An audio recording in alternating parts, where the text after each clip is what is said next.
the only wrestling podcast that wouldn't know how painful your fist could be in this one. This is Whacked Out Wrestling.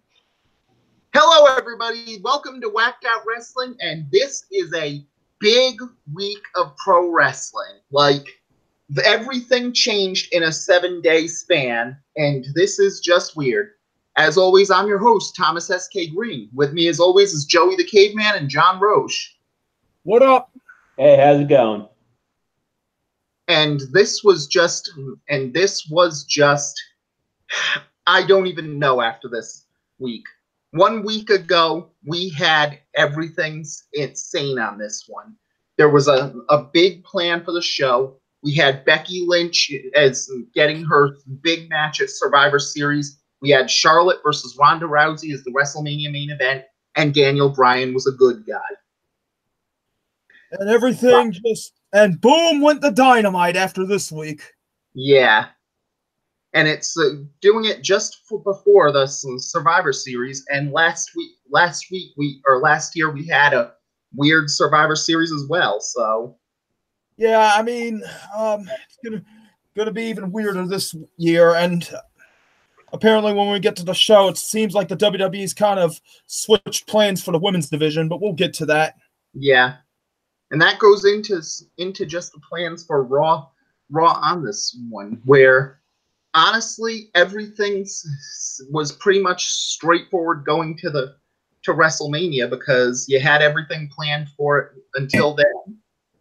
You started out with Ember Moon versus Tamina as after Ronda Rousey dropping Baron Corbin in an interview where you're that was funny. Yeah, and that's going to be the weird thing on it, because with Ronda Rousey, it's hard because you know Rousey doesn't want to wrestle men. She's made it clear she doesn't want to wrestle men, but she's so high above the women that eventually you're going to have to ask, why not make Rousey versus a man? China did it, so she could do it too. And I mean, Rousey, to me, for some weird reason, Rousey throwing Baron Corbin reminded me of the Little Rascals, like Darla throwing someone. Mm-hmm. Well, that's also always going to be the question mark, and it's also weird that you'd see it mostly with the judoka-inspired women, so... Not really. I mean, judo's full of hip throws, and it's all about, using the person's momentum against them. Yeah, and that's the point, because if you do judo well, you can do it against anyone without a problem, because it's all about momentum. I can vouch for that. I can easily vouch for that. Mm-hmm. So it was basically just prepping to try and set up Ronda Rousey for a match against Becky Lynch. We'll get back to that. Yeah, we'll get back to that. And then again, you have Ember Moon up against Tamina, as in yawn versus yawn. Bathroom break? It was a bathroom break to the point where you try to drink things just to get past the bathroom break. Quick, chug a gallon of water. Yeah. But anyway, again, Tamina was just the worst on the roster, and why are they pushing her again?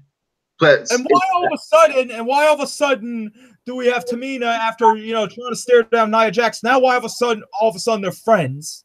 Honestly, I'm fine with that, because on paper you have the perfectly normal thing of for a couple weeks you prep two people to be on a collision course on it, and then you find out, nope, they're actually teaming up with each other. It was the same with Vladimir Kozlov and Ezekiel Jackson in ECW, and that was perfectly fine. So I had no problem with that if you're using it to start a push for Nia Jax. We'll get to that. Basically, that whole booking was a shitty version of Raven and Cactus Jack from ECW, which was much better. Yeah, but we'll get back to that part too. Of course. And it was worse on this one when you had the fact it was Ember Moon, because it's still a case where just give me a reason to care about her. I mean, she's a great wrestler, she's very talented, but at the same time, there's just no character there. It's just she's a really nice entrance. She has a few really nice moves, but why should I care? You know what? She and Kiera Hogan from Impact look pretty much the same. Who had the gimmick first? They look like they could be sisters, actually. Well, I think it's not that they'd have the same gimmick, because at least with Kiera Hogan, she seems like a pretty straightforward wrestler, what wrestles. And with Ember Moon, they try to claim she's some gothic werewolf type, but she's basically a generic diva. Yeah, I mean, sometimes you can over gimmickify people. For as good as NXT is, I mean, sometimes some of their projects, come off on TV and you're like, huh? Well, even beyond that one, it would have been better if they did that with Ember Moon, because before, she seemed like she was going to have a gimmick where she was more like a Game of Thrones LARPer who's a Dungeons and Dragons fan on the indie scene, and it seemed like she was going to be doing that. But even beyond all these trappings of the entrance, it turned out she was basically the black version of Paige. On paper, they seem like they're cool and gothic and mysterious and just awesome, but then you look closer and it's just a cute goth chick. So who DP'd Ember Moon? Good night, everybody. And funny thing about that thing where you were comparing Ember Moon and Kiera Hogan, she apparently does have a few victories over Su Yung. So yeah. And Ember Moon, just as our viewer left, that is just perfect timing here. Yeah, they're probably going to look and see if there's actually video of that. No comment, everybody. But anyway, Ember Moon came from Booker T's school, right? Yeah. Did she have the Ember Moon gimmick there? She had a similar gimmick on it where, like I said, a lot of it was based on fantasy, Dungeons and Dragons, things like that. Right. Mm-hmm. So it seemed to be similar to what she was doing, but it really wasn't. So. Yeah, kind of like I remember I was trolling a couple forums, and someone was talking about how they change NXT people slightly to when they come to the big leagues, and basically they make it so they're repackaged slightly so people buy them twice, and sometimes most of the time it just doesn't work. AOP just won the tag titles, but they're not the same as they were in NXT. Yeah, Bayley damn sure isn't the same as she was in NXT. Well, at least with Bayley, the bigger problem is the fact that they just told all of Bayley's story in NXT. Really, they told everything you had on this one. Was she starts out as this star-crossed fan of the show. She gets a following. She tries to get better. The fans take to her. She starts to believe in herself because of that one. She starts to rise the ranks. She finally puts it all together. She becomes the star. She becomes the standard bearer in the company. She finds someone she can't beat in Asuka. And she falls back to square one. She tries to scrap herself back to the top, keeps fighting and keeps fighting. And then she finds out, no matter how badly she wanted it or how good she was, Asuka's just better than her. The end. There was nothing else you could tell. And when she got promoted to the main roster, all you had left to tell of Bayley was Bayley wins the big one. That's it. And once she won the title, there was nothing else you could do with her. Well, now essentially her and Sasha Banks are basically Sam and Cat. Yeah.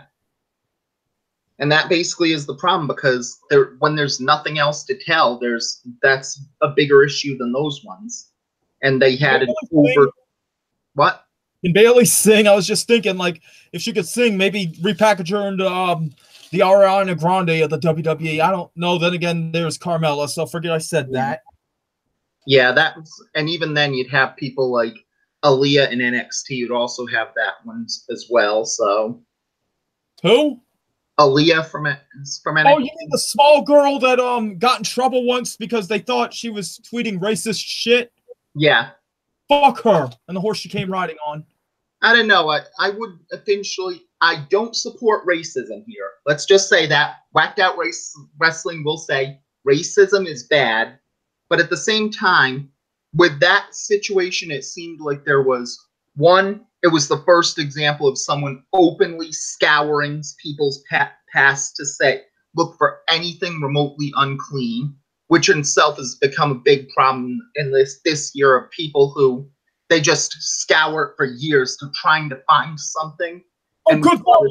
You should look at the Twitter feeds of some of the NBA players today. They go back to their high school years and find all kinds of shit. Yeah, and we saw that happen with people like Ty Dillinger and Apollo Crews this year, right, where it's clear they've grown up. It's clear they're not that same person, but they're still seen by the same standards on this one, which was one bad thing for Aaliyah because it was one of the first times it happened. And the second time, you have the fact that the second thing, the smoking gun, was there's reason to believe in Aaliyah's case, the person who did it was someone who used to know her and who was a old friend of her, one of her ex-boyfriends, and basically did it as, if I can't be a star, I'm damn sure making sure you can't be a star either. And that would be, fuck that guy and the horse he rode in on. Yeah, I was going to say there's been stories about that being fake stuff and someone planted that on Aaliyah. Would not surprise me. And who was the guy that planted it on her? Was it that same psycho fan that's been stalking the Performance Center? I don't think it was that person, because the psycho fan stalking the Performance Center allegedly was more stalking Lita and AJ Lee. So, yeah, he probably exploded when Lita came back on TV. More than likely. Oh. But then going from there, you have Finn Balor versus Dolph Ziggler, and that leads to Finn Balor on the Men's Survivor Series team. So your high star, your average 4-star match in the WWE right there. I mean, pretty much every Raw, every SmackDown, they at least throw one match to the work rate freaks in that match. Yeah, and that's always a good thing because you need some good matches on the show as well. It shouldn't be every on that match. I thought for sure with Drew McIntyre talking shit about Kurt Angle. I was wondering last week, and I was going to get to this point last week after McIntyre beat Angle with his moves. I was wondering if Jason Jordan might actually be healthier than we thought, and it would lead to a tag team feud between Angle and Jordan versus Ziggler and McIntyre. So I was really going into that expecting Jason Jordan to come out, but it didn't happen. Mm-hmm. Well, it wouldn't be unlikely, and in defense, it seems like Jason Jordan's gotten out of radio silence in the last week or so that might be positive there, but there's no clue of whether he's healthy or not. And what's he said? What? What has he said? He said he got out of silence. What has he been saying?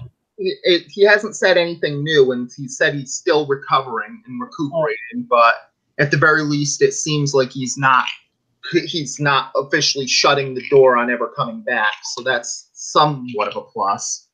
If he's healthy, he should come in and defend Kurt Angle and go after Dolph and Drew until Angle gets his mojo back. But I don't know if the fans will still constantly boo him, which was completely ignorant. Well, I don't think it was the fact that he was ignorant on those ones. No, not Jordan. I mean, the fans were ignorant for booing him. Yeah.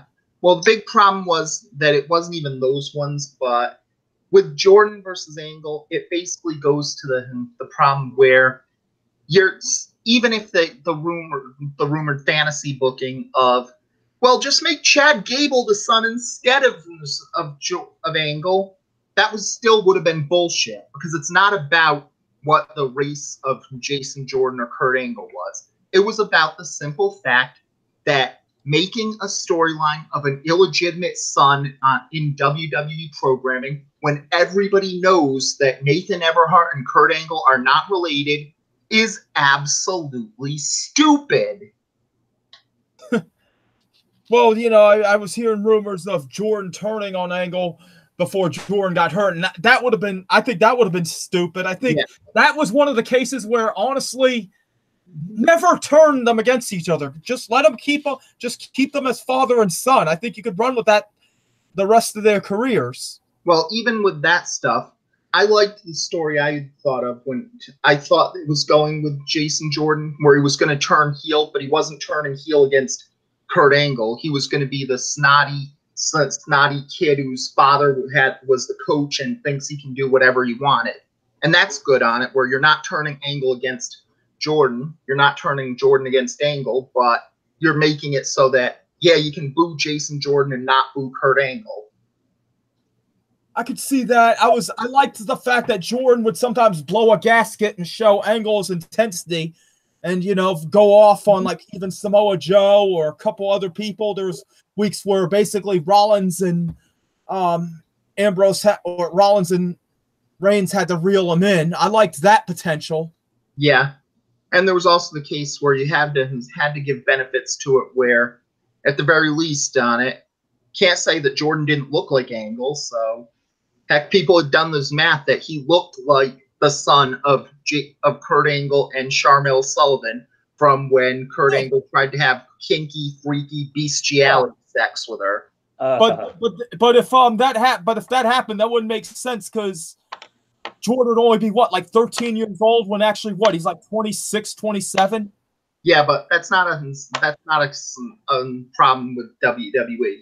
Remember, they basically said for years that Hornswoggle was a 10-year-old mute leprechaun boy. Fair enough. Like I said, it'd be like soap operas where they rapidly age people. Yeah.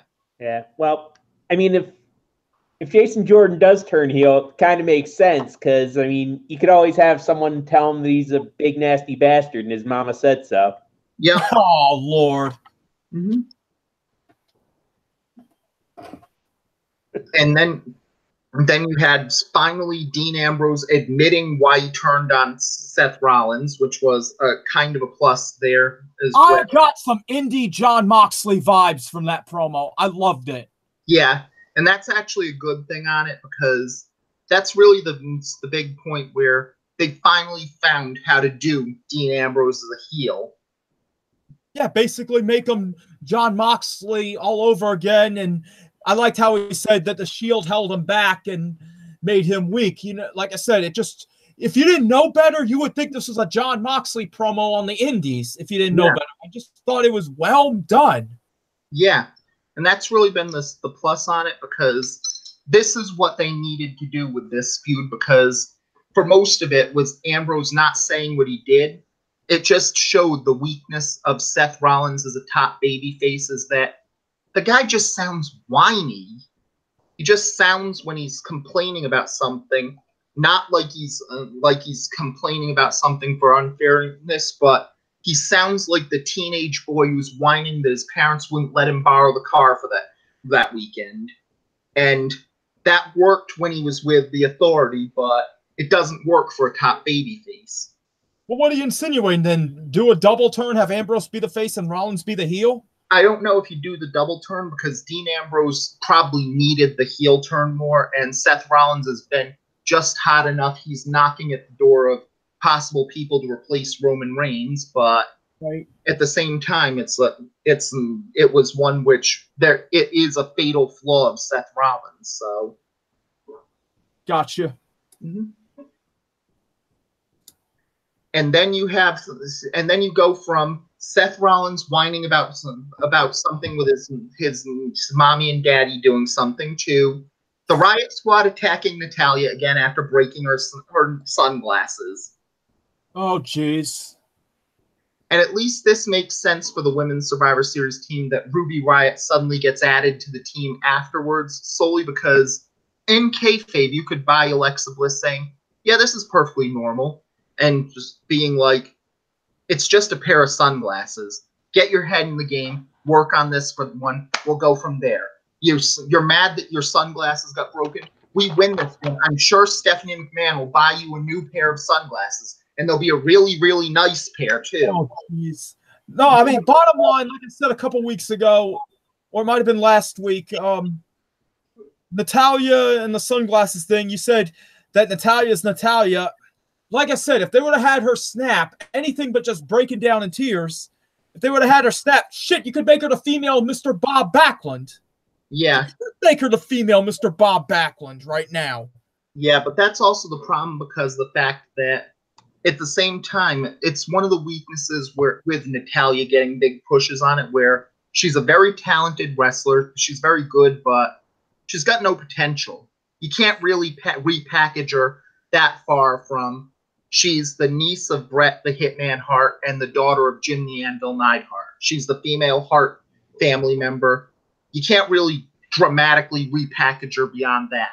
It's not like you can put her on put her on under in like a stethoscope and a yellow mask and make her Doctor Who or something like that.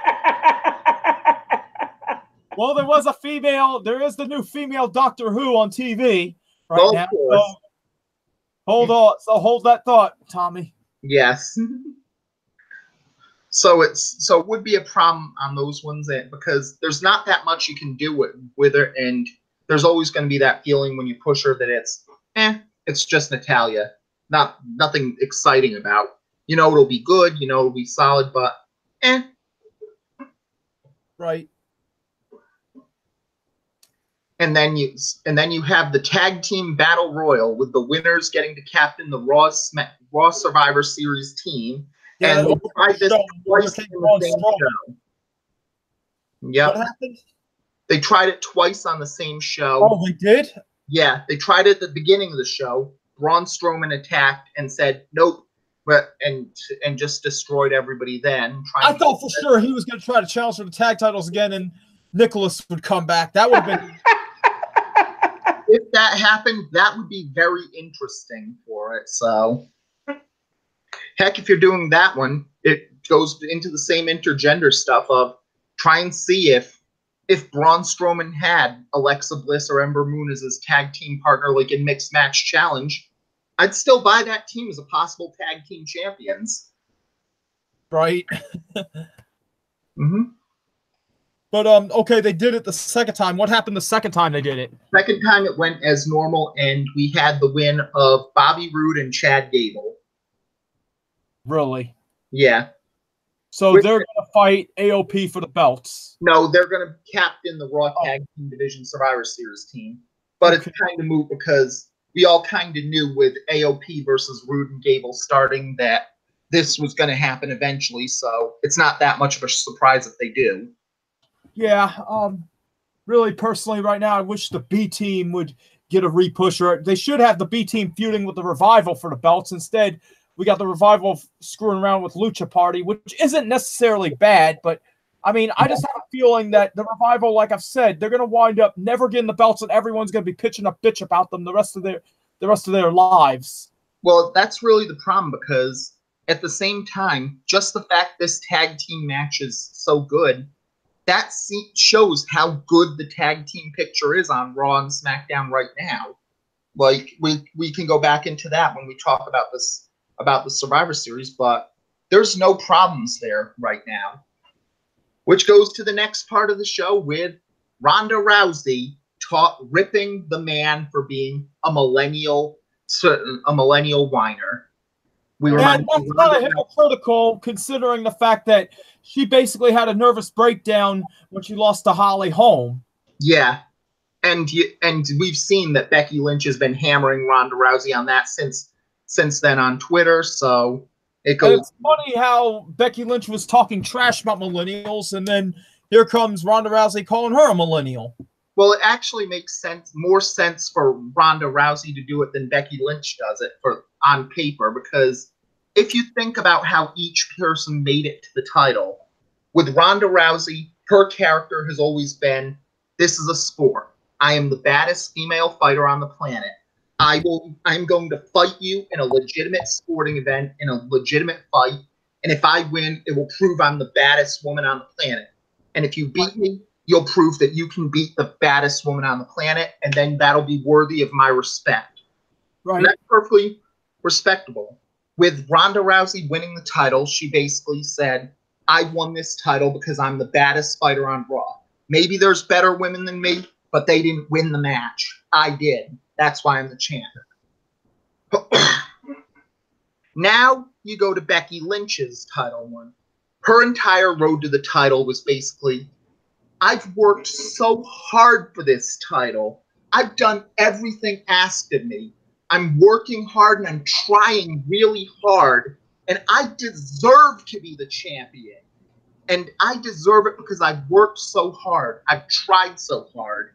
And Becky Lynch's fan base, which is a problem in this one, has basically said, Becky Lynch should be the champion because she worked so hard for it. She's so talented. She deserves it so much. She deserves to be the world champion.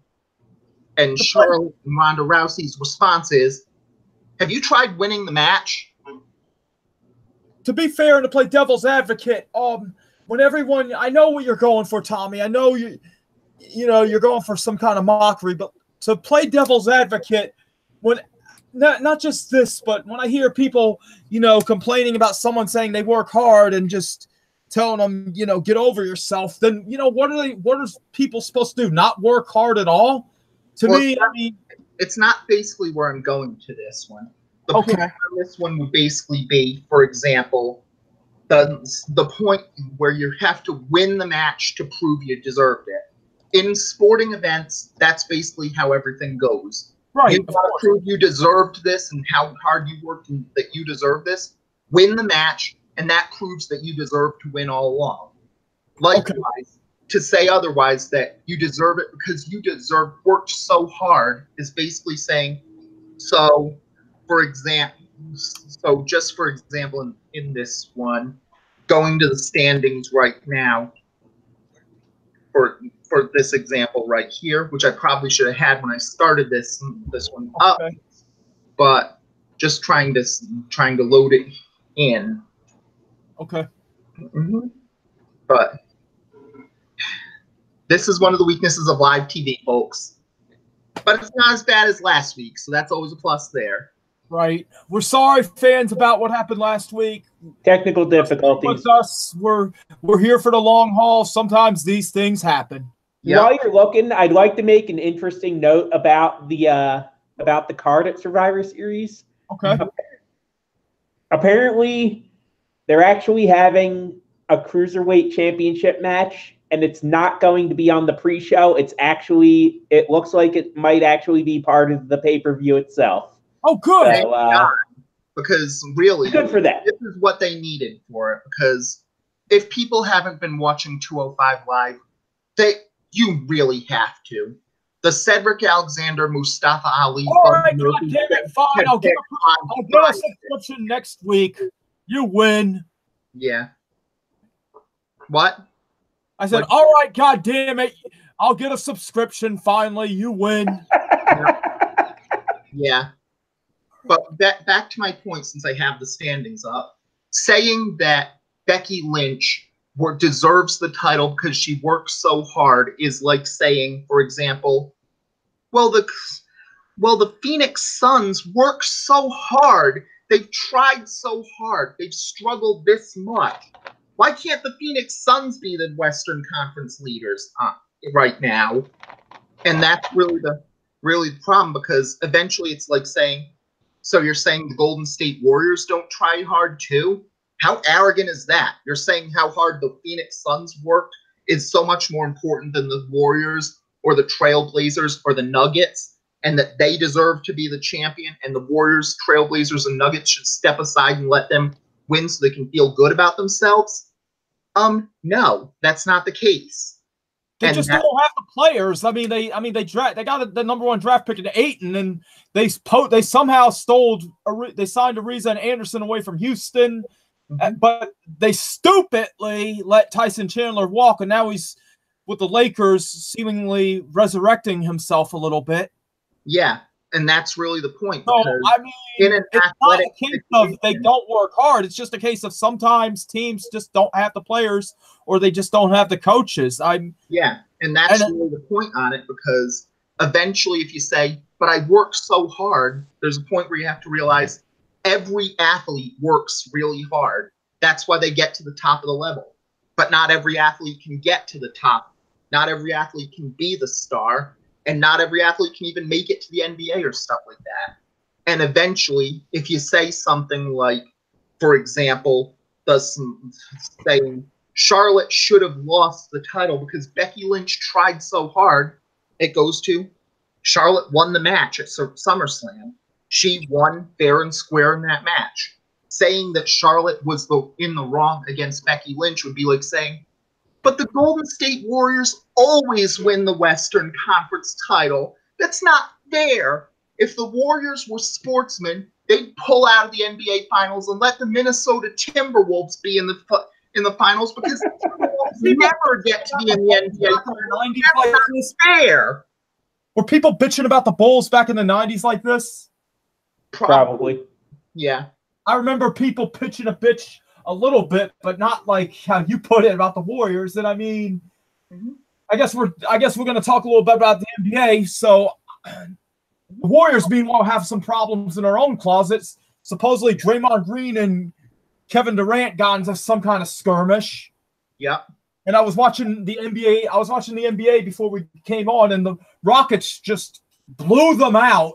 No Steph Curry, no DeMarcus Cousins, but they had Green, they had Clay, and they had KD, but they just blew them out by, I think, almost 30 points. And I mean, Shaq and Barkley and all of them were talking about how this could stir things up, and maybe the Warriors might be on the way down because of it. And then Shaq was making an argument about how if they don't have KD or they don't have Draymond Green, they won't win anything. Shaq was arguing that even if they lost Draymond Green and kept KD, they wouldn't win. I mean, and Draymond Green is the heart and soul of that team. He is the heart and soul of that defense. So, I mean, we're just going to have to see what happens. But I think this big win by the Rockets tonight, yeah, here they come. And everyone Barkley was talking about how the Rockets lost their two best defenders in Ariza and Mbah a Moute, but there's been that rumor that they're gonna go get Trevor Ariza back. They're gonna trade for him back in February. They're gonna make a trade with the Suns and get him back in February, and it's just a matter of money. So just stay tuned there. Yeah. But the Rockets everyone bitching about the Rockets are not the same. They're not as good.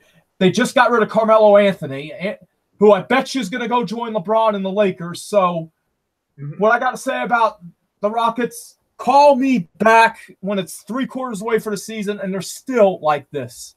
Then there'll be a problem. Other than that, the ship will be righted.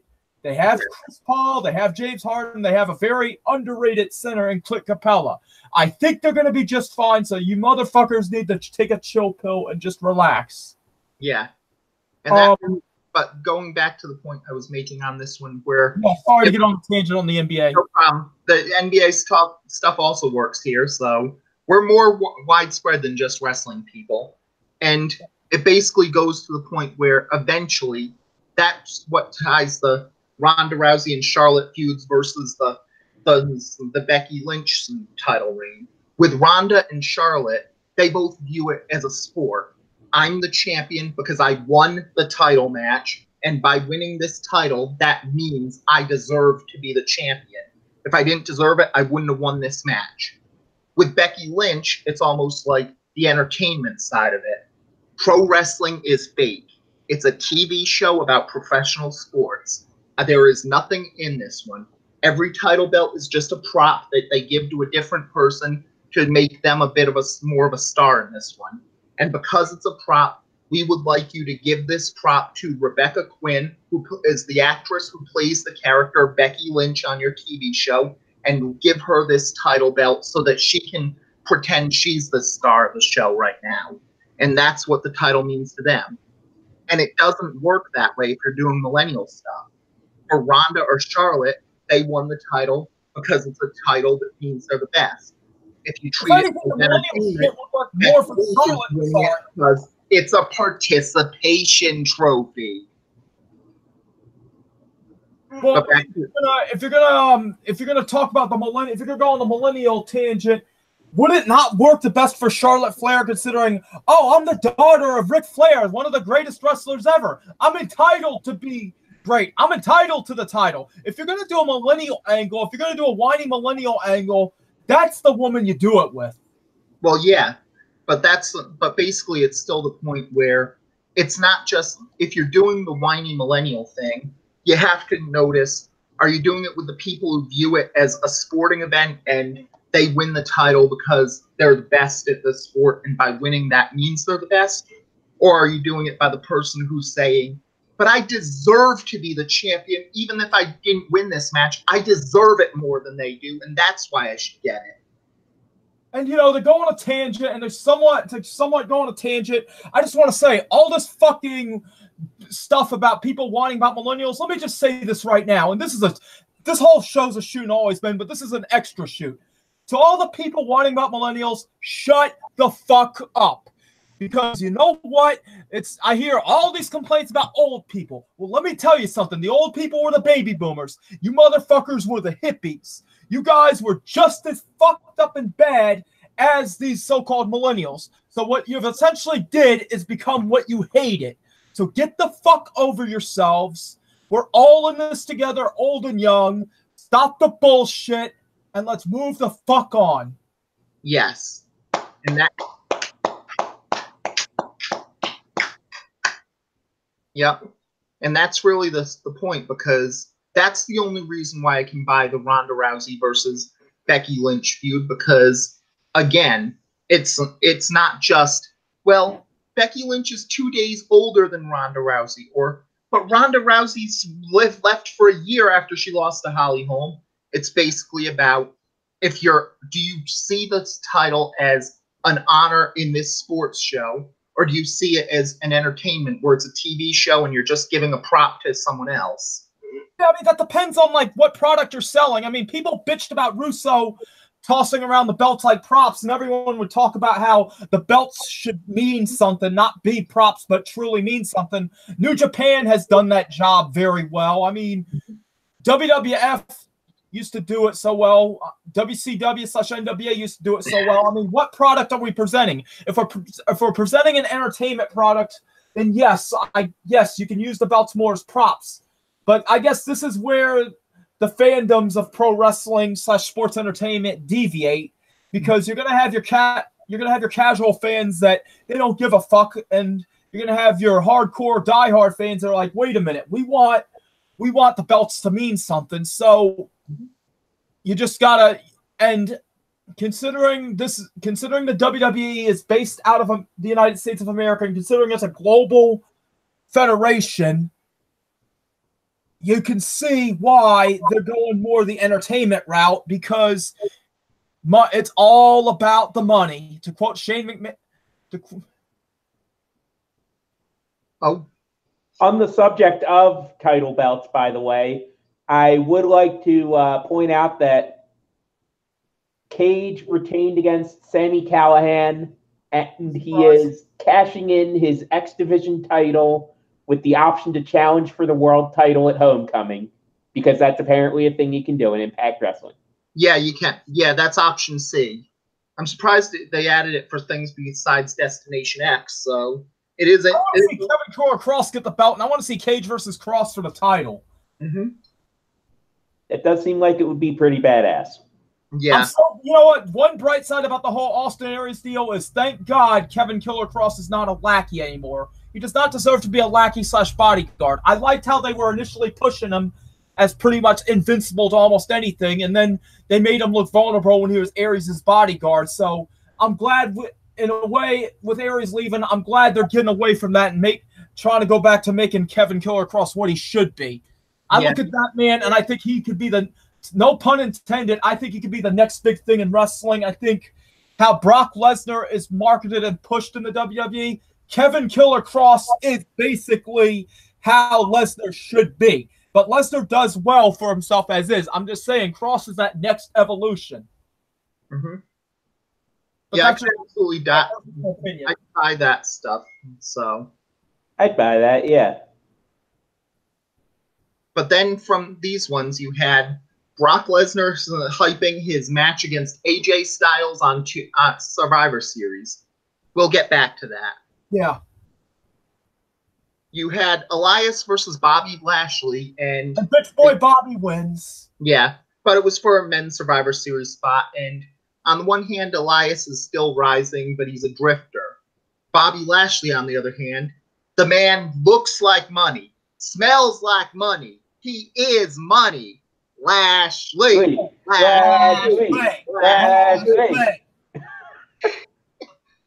I swear, if I ever go to a WWE show and Leo Rush starts that chant, I'm going to try my balls off to start a bitch boy Bobby chant. Clap. Bitch boy Bobby. Honestly, that would be viable on these ones, because at the same time, it just seems to work on this one where, on the one hand, you had Elias getting heat for just running down cities, running down teams, trying to make people hate him. And Lio Rush is getting as much heat by just having the gimmick of the generic black sidekick to the hero in every movie ever. Fair enough. Mm-hmm. And then you had Alexa Bliss revealing the Women's Survivor Series team and getting the final spot on paper by Sasha Banks versus Bayley.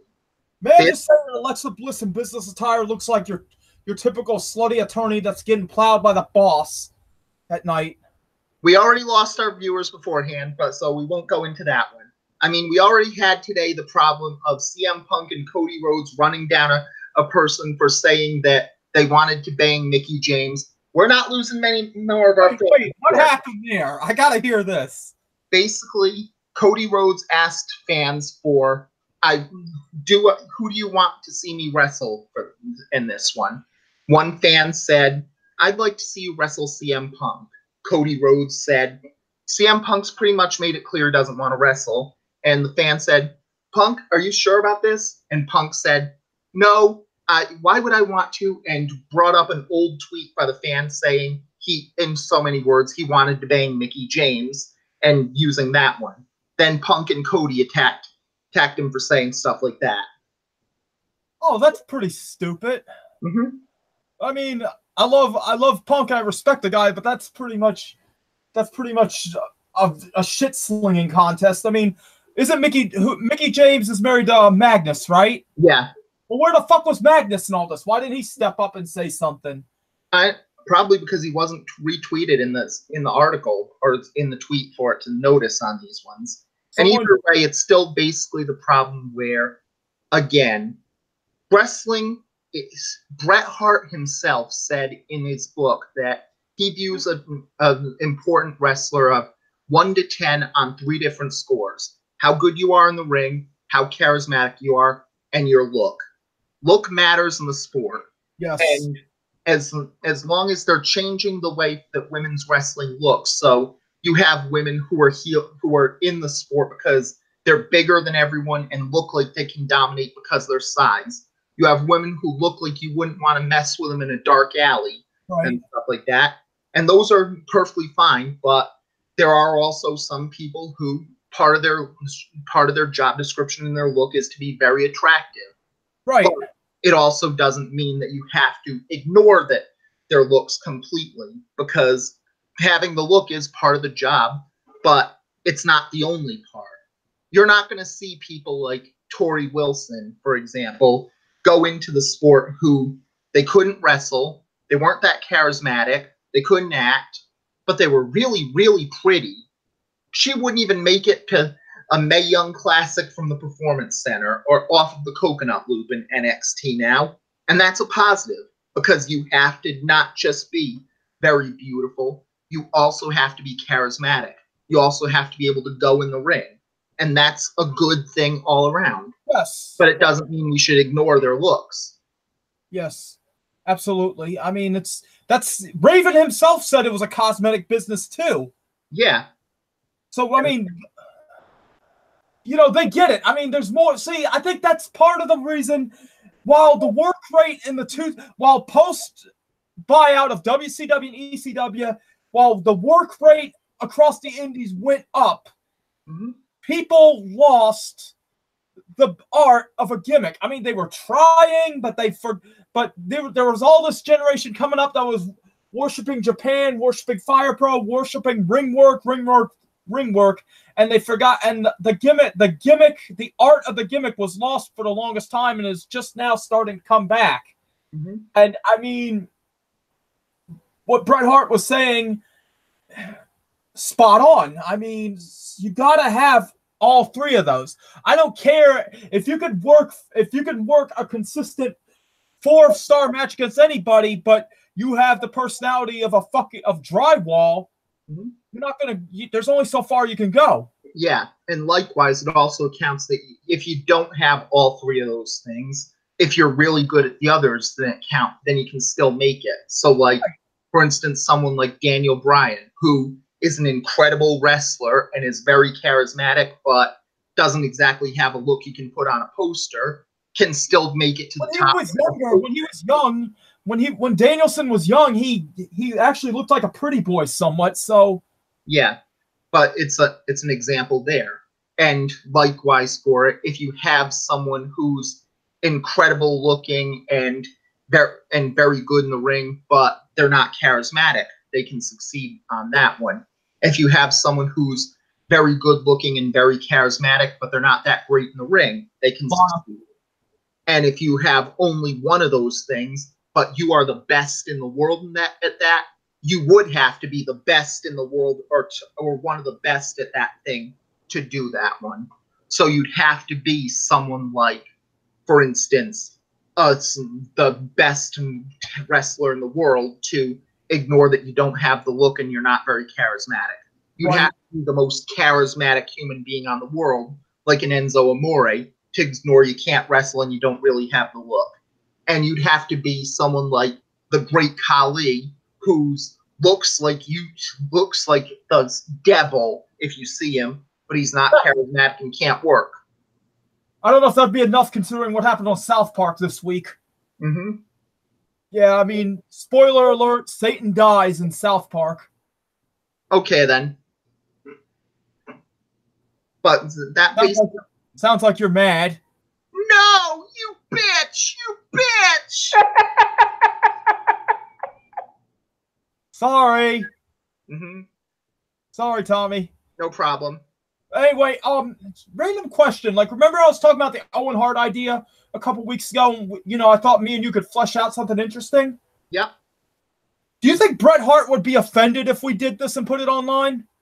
I don't think so. I mean, I don't think that many wrestlers are that offended by fantasy. What about Owen's kids? What about Owen's kids? Or what about even Teddy, who looked up to Owen growing up? Would they be offended? Again, most people wouldn't be offended by fantasy booking on these things, is because my booking idea would have Owen actually, the story would have a happy ending rather than what happened.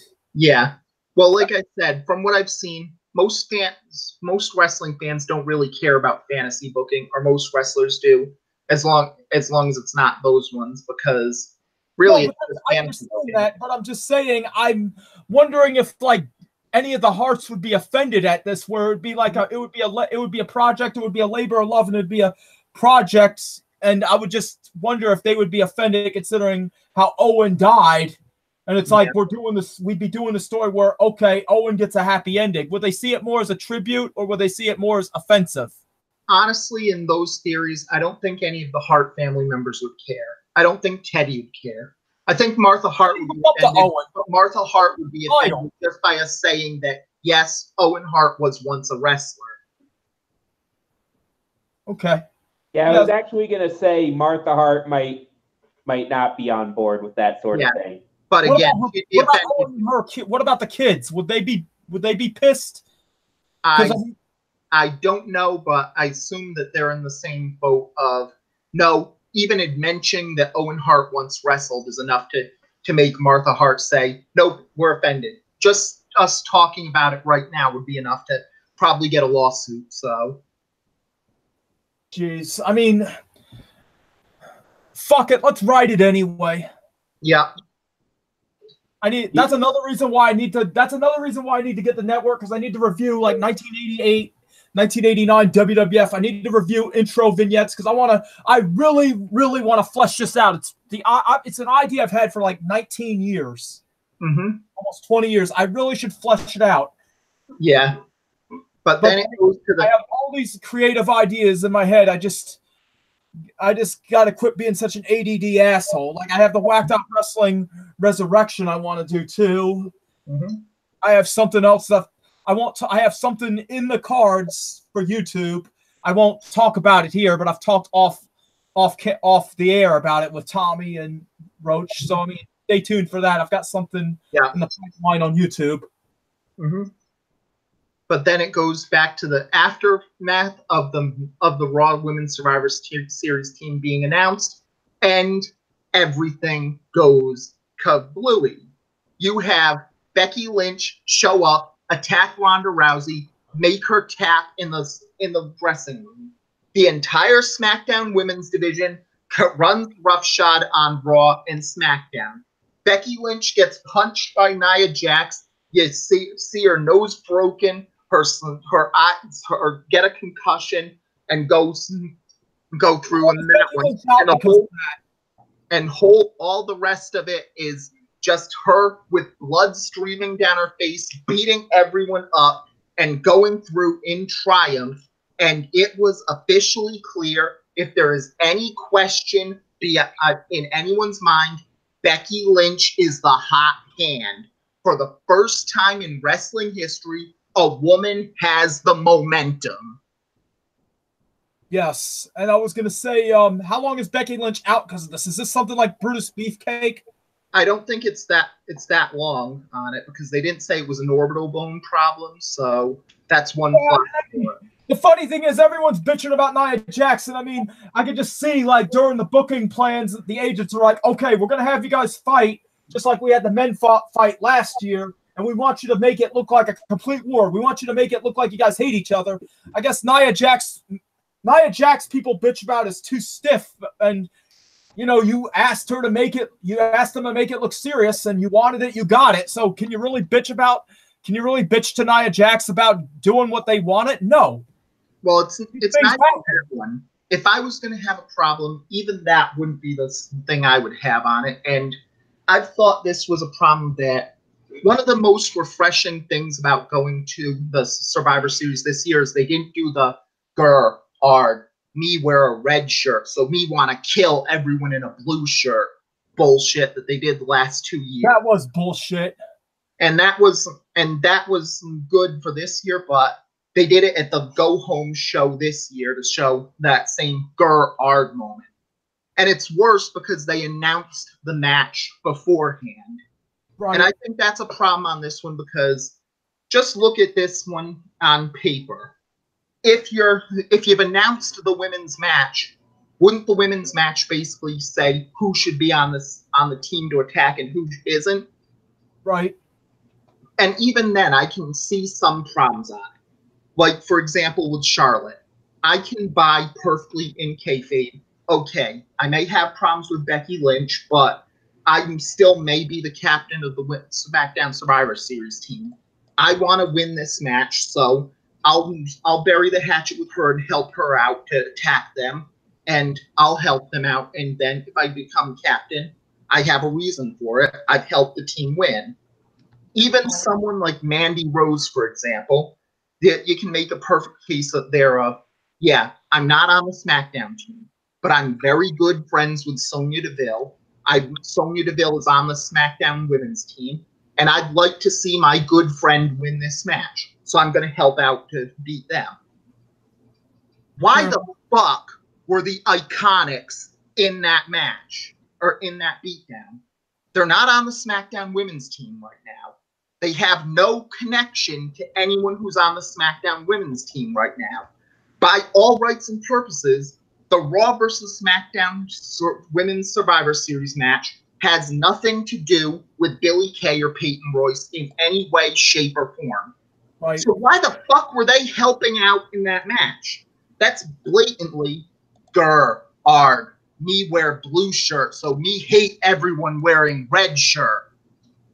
Yeah, I mean, you know what the bitch of it all is? I mean, that's one of the criticisms I have about Survivor Series. I mean, it's all of a sudden, oh, it's November. Now we all hate each other, whereas the other 11 months of the year, they don't really give a fuck. If you're going to do it, either do one of two things. One, let it be the way it is, or two, let them hate each other all throughout the year. Let Raw and SmackDown be like WWF and WCW back in the 90s. Go all in like that. Mm-hmm. Yeah, and by the same token, you should have people like, if they go to Raw or they go to SmackDown, people shouldn't trust them for a month or two. They should say, you're from them. We don't like you. Yeah. I'll be back. I have to use the bathroom. You wore blue shirt. Arg, you wore blue shirt. Yeah. We don't trust you in red shirt. Yeah. And if you're doing that, have stuff like, for instance, use it where some heel basically goes in, they're wearing their brand's shirt, everyone's attacking, the other team goes, take off the shirt, I'm wearing a blue shirt now, I'm on your side, ha ha. And the other people on that one go after and say, Nope, I'm wearing our shirt. I'm still on your side. But it just doesn't make sense where usually the first week of this one, it made sense because you didn't know who the teams were going to be. Everybody on the brand should probably want to fight them. But for this match, if you know what the team's matches are, then you have the people who are in the match who should be going after them, and then the people who are not in the match. Why do they care? They're not in the match. Plus, didn't they already have like a cross-promotional feud pay-per-view called Bragging Rights that they didn't that only last 1 or 2 years? Yeah, but that was also because the brand split basically just deflated after that. So okay. So this is basically Bragging Rights as it stands. So, but it's a small thing on it, and I'm not going to complain about more Iconics on my screen, but it's not a bad thing. It's not a bad thing there either. Like I won't complain about them being there because people don't know how cold my tea is there, but still.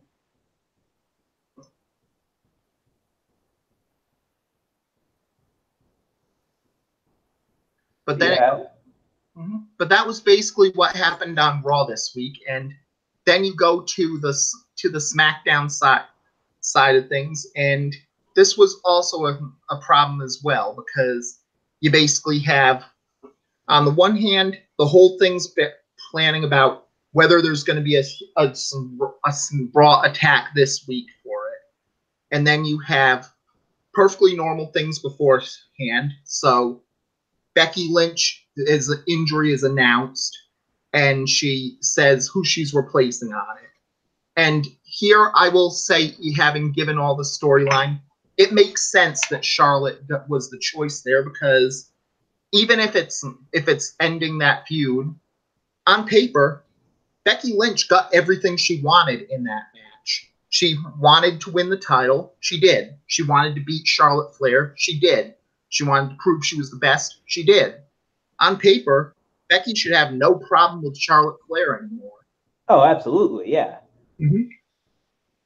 And so if she takes over Ronda Rousey's spot, then that works. And you also have the huge extra benefit that all signs say that they've changed the match at WrestleMania.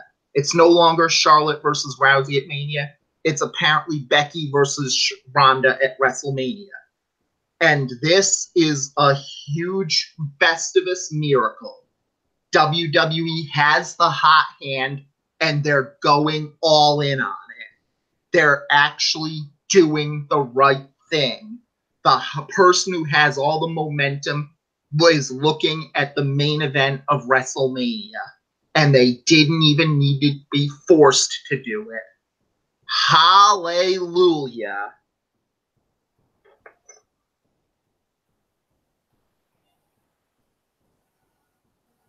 Yeah, well, while we're on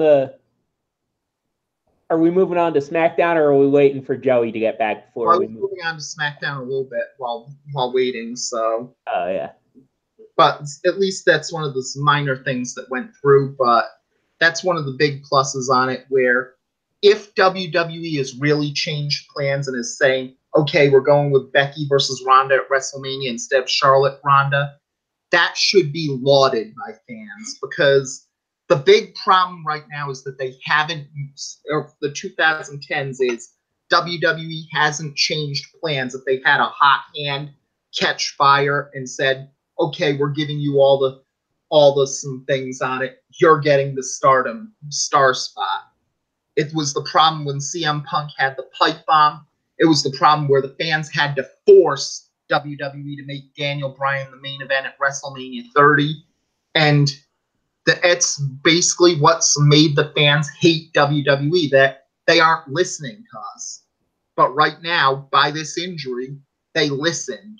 They decided, okay, she's the hot hand. We're giving her the match at Mania. I'm actually kind of amazed that they're planning that far ahead, you know? Well, usually with WrestleMania, they plan it a year in advance or plan to, but on paper, by Survivor Series, you should kind of have an idea how WrestleMania is going to go. Fair enough. Mm-hmm. And if you don't have an idea how WrestleMania will go by Survivor Series, that should be something like, for instance, WrestleMania 30, where the fans made it clear for so long, nope, nothing else will do. It's this or nothing.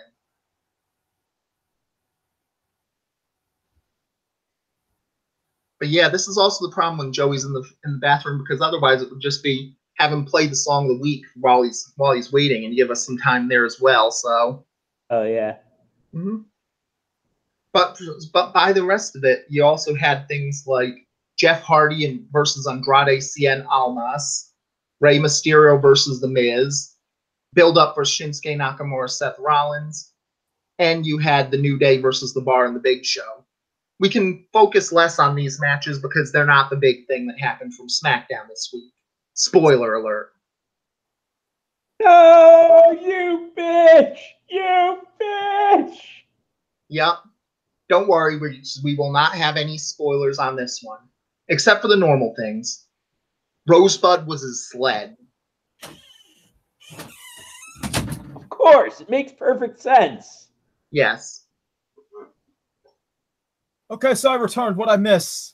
You didn't miss much. Just announcing of them saying that Becky was injured in the Raw invasion, her choosing Charlotte to replace him, and the big thing that they actually switched the Charlotte Ronda match for Survivor Series and apparently are going Becky Ronda for WrestleMania. I was about to say that's probably what they were gonna do. And yeah, anyone complain about this? I don't. Yeah, again, this is the good thing because WWE actually went with the hot hand here, and that's what they need to do post Roman Reigns' illness, where they need a new ace, and with the ace, and traditionally it is, wait for someone to catch some momentum and try running that to the end zone. And I want to see that match at WrestleMania go 30 to 45 minutes. Yeah. That would be a hell of a thing. Yep. And that would be, there's already this talks that the Ronda Rousey match at WrestleMania will be the first women's match to be the main event of the show, so that's even bigger for this. Damn. Wow. Yeah. So, I mean, there was WrestleMania in what, 95, where LT and Bigelow was the main event? Yeah. But at the very least on this one, Bigelow was just in the main event because he wanted to work with LT, and LT was in the main event because it was 1995. They had nothing. Yeah, that was about the peak of the new generation era. Yeah. And 96 was the gradual takeover of the Attitude Era, and by middle of 97, it was already there. Yeah. 96 when Michaels' boyhood dream came true. Yeah. And that was also a problem on this one because, as we saw a week ago before this one, we had the sad news that the Afterlife Wrestling Federation has drafted Jose Lothario to their roster. Lothario was a big name in San Antonio and a famous trainer who had been a very good regional star, but was remembered as being the weird old guy who hung out with a male stripper in Shawn Michaels. There was no real. Supposedly a world class Jose Lothario worked a match, and they called him a youngster when he'd been wrestling for a long time. Yeah, and that was basically a weird thing on it, where he was very good in the territorial days, but on the mainstream, he was just an inept manager who just made Michaels look more like a doofus. It would be similar to John Tolos, who was a huge star in the Los Angeles territory, but on the mainstream, he was just the coach. Yeah. Well, don't forget, John Tolos also was in Grunt the Wrestling Movie, one of the most underrated wrestling movies of all time. Mm-hmm. Yeah. And that one works on this one. So it's our send-off for Jose Lothario. Here's hoping that Sid is hitting you with a big video camera in heaven now. Sid's dead? No. I didn't even know he was sick. Yeah. He's not dead, but his career is, so. Cha-cha. But then if you had the big one on this one, it would be the fact that AJ Styles, Daniel Bryan happened with no build whatsoever. Daniel Bryan won the WWE title again and turned heel. Yeah, when he turned heel, when he did that, God, that smile, that evil smile, that evil look he did, he looked like he was getting rabies. Yeah. And honestly, this was shocking on everything on it because this wasn't even just those ones, but if you're wondering why they need to go with Becky Lynch as the face on this one, you wonder with Daniel Bryan winning the title as a face as a heel, and you just wonder why are they doing this with a top guy like that? If Daniel Bryan had anything left, the fans would have never allowed this to happen. I have a couple theories on that. Number one, look at how Heyman stirred the pot. Maybe, just maybe, Heyman's going to wind up being Danielson's advocate, just like he's Brock Lesnar's, and there'll be some kind of weird shit going down in Survivor Series. But if not that, how about this? Dig this. Mm-hmm. SmackDown's been known as the land of opportunity, yet Shane McMahon turned around and went into business for himself and hijacked the Best of the World tournament. Would it not make sense for Danielson to cut a promo next week where he says he did exactly what Shane did in the Best of the World tournament, and this could lead to Danielson and Shane being at odds with each other, and Danielson could call him out for being a hypocrite, or he could go along with the sense that the land of opportunity on SmackDown was just a lie and a ploy. Mm-hmm. It could be either one. You could have him cut either one of those two types of promos, and it makes sense next week. Well, the bigger problem on this one is not those ones, but the bigger problem on this turn to me is the fact that just 8 months ago, when Daniel Bryan returned to wrestling, he seemed absolutely unturnable. This was the fan's choice. This was the man every fan had said, this is our hero. This is who we want as the star on it, and nothing else will do here.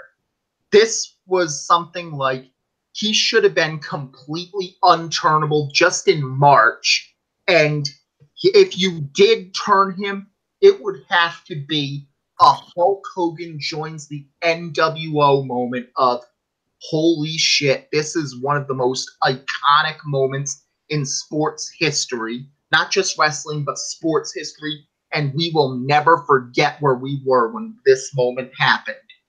That was what a Daniel Bryan heel turn should have been. And it happened 8 months later after they did exactly what people wanted for him with a feud with The Miz. And it was on a throwaway episode of SmackDown with no particular meanings, rhyme or reason to it. Yes, there's a WWE title change, but it didn't particularly matter on these things. And there wasn't anything to it. There wasn't that CM Punk turns on The Rock or Steve Austin gets help from Vince McMahon moment where the fans are just excited and rioting and giving a huge cheer because they don't know that he just turned heel here. There wasn't a huge amount of boos. There was just nothing. It was no different. It wasn't even just shock. It wasn't. This turn should have been a huge moment, and it was the same as like if Kane or the Big Show or Randy Orton turns heel, and it's just like, meh, I'm stale. Better turn so that my sell-by date goes back another 6 months. And that's just bad because 5 years ago, when Daniel Bryan joined the Wyatt family and seemed to be turning heel, and it seemed to be, we're turning this guy heel again because fuck you for liking him and not going with what we wanted. I was so devastated and so angry. I live tweeted the show with the opposite things that were going on opposite it just to hurt him in the ratings viewpoints. I wouldn't even buy a ticket to the next show that happened in Providence 2 weeks later because I just thought WWE doesn't deserve my money for this. And that was the week of the cage match where he jumps off his cage and turns on Wyatt and everyone was happy. I willingly missed that moment because I couldn't give WWE my money over that. That is what should have happened on this turn. if you're turning Daniel Bryan, it should be devastating.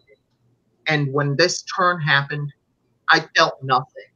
It's not burnout because I'm burned out with wrestling, because there's a lot of things I like of wrestling. It's not burnout with the sport. It's not the WWE beat me down to the point that I don't care anymore. I'm just felt nothing about this turn. And that is more depressing than any Daniel Bryan turn could be, because Daniel Bryan's just another guy. He doesn't matter anymore. He's just, meh, whatever. Well, And I got a comment. Can you hear me? Yeah. Well, I made a comment a while back, a few weeks ago, how we were talking about ECW wrestlers, how we dreamed about them going to WWE, and when they got there, most of them were just meh. And then, I said the ROH generation have become, most of them, just meh. And I was making the comment about how, as much of a fan of Bryan Danielson / Daniel Bryan as I am, he's been pretty much a meh guy for me for a while now in WWE. So that was probably just the apex of it. Or the peak. Yeah, and that's really the problem on them, because, again, it's not even just meh, because if some lesser name on these ones goes through and it went through, it's just those a problem. But, again, 5 years ago, the fans demanded Bryan be in the main event of WrestleMania because nothing else would do. 8 months ago, it seemed like it would be impossible to turn Bryan, and now it's Bryan means so little, you can turn him without thinking, and it doesn't really matter. And that's just bad. I agree. Mm-hmm. I agree. I mean, he shouldn't be like that. But, I mean, sometimes, like I've said before, sometimes they're just people that they're good, but they just don't fit in the WWE environment. It's not because they suck, and it's not because they aren't good. It's just for the product and where it's going, it just doesn't fit. I mean, there are some guys that, if in a perfect world, like one of my dream matches is John Cena versus Hiroshi Tanahashi. Mm-hmm. And Tanahashi, people debate, like, we were talking off air about the rumor that Naito was offered a contract in the summer by WWE and turned it down, and there was 3 other guys, and we were talking about Tanahashi pre-show before we went on the air. We were talking about Tanahashi. What if he was one of the guys? And I believe you said something about he just wouldn't fit, or they were originally planning on going to sign him when they signed Kenzo Suzuki instead. And it's not a knock on Tanahashi. It wouldn't be a knock on Danielson. It wouldn't be a knock on any of these guys that, are just there. It's just sometimes they just don't fit the product. But in an ideal world, that's why we have Fire Pro. In an ideal world, you can have them on a neutral ground and give some damn good matches. Mm-hmm. And it comes right along full circle to, what are you trying to sell in a pro wrestling federation? Are you trying to sell it as a sport, or are you trying to sell it as an entertainment fed? And the WWE is entertainment, and entertainment in this day and age makes more money than sport, although you will get a lot of fans catering to sport. Yeah. But that's really related to the same thing, because it's not even just about those. It's just the fact that this should have been a turn where Daniel Bryan just turned heel, and every wrestling fan who considers themselves a hardcore fan is heartbroken over it. And this was Daniel Bryan turned heel on SmackDown, and I don't care. I just don't care about it. It's not that WWE beat me into submission. It's not that they. In other words, you thought the heel turn was poorly done. It's not even a poorly done heel turn. It was a perfectly straightforward heel turn. It's just that I just don't care. It's not about being beaten down. It's not about having no expectations from WWE. It's not even that the heel turn was poorly done. It's just that I should care about this, and it means nothing.